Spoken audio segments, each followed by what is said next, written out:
নমস্কাৰ, মই গুৱাহাটীৰ পৰা অৰ্চনা শৰ্মা। সুদূৰ কৰ্ণাটকৰ মহীশূৰৰ অসমীয়া ভাষা সাহিত্য চৰ্চাৰ মঞ্চ পোহৰ জোনাকীলৈ মোৰ হিয়াভৰা অভিনন্দন আৰু শুভকামনা জনাইছোঁ। পোহৰ জোনাকীয়ে যেন তেওঁলোকৰ পোহৰেৰে প্ৰতিজন অসমবাসীৰে হৃদয় পোহৰাই তুলিব পাৰে, তাকেই কামনা কৰিলোঁ। মই এটি গীত পৰিৱেশন কৰিব বিচাৰিছোঁ।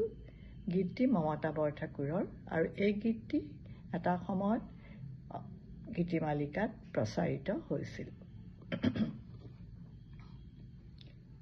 মই স্নিগ্ধ বন জ্যোৎস্না কুসুম বনৰ মই সুবাস, দূৰৰ বাঁহীৰ মিঠা সুৰ ময়ে যে নীলাকাশ, পলাশ ময়ে ফুলাও লাহি আঙুলি বোলাই, ময়ে ফাগুন উতলা বনে বনে ছন্দ জগাই, ময়ে প্ৰভাত হেঙুলি ময়ে কোকিল কাকলি,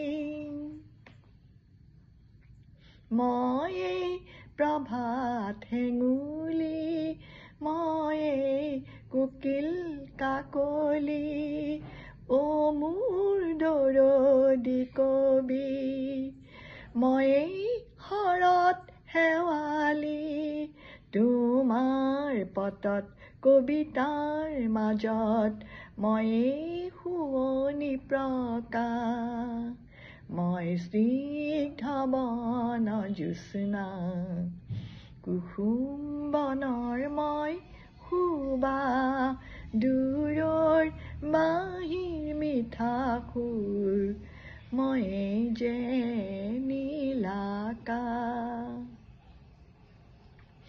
চঞ্চল শ্ৰাৱণী ময়ে ৰিমঝিম বৰষা সংগী,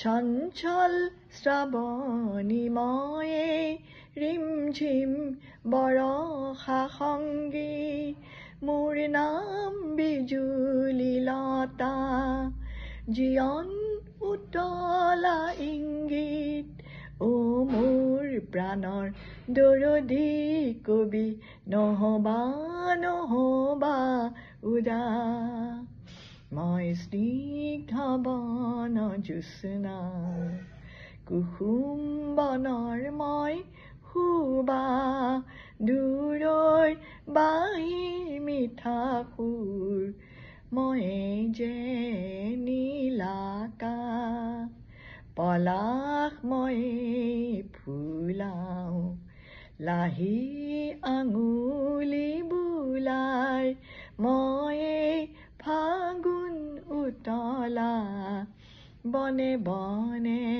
ছন্দ জগাই, মই স্নিগ্ধ বন জ্যোৎস্না কুসুম বনৰ মই সুবাস, দূৰৰ বাঁহীৰ মিঠা সুৰ ময়ে যে নীলাকাশ, ময়ে যে নীলাকাশ, ময়ে যে নীলাকাশ। ধন্যবাদ।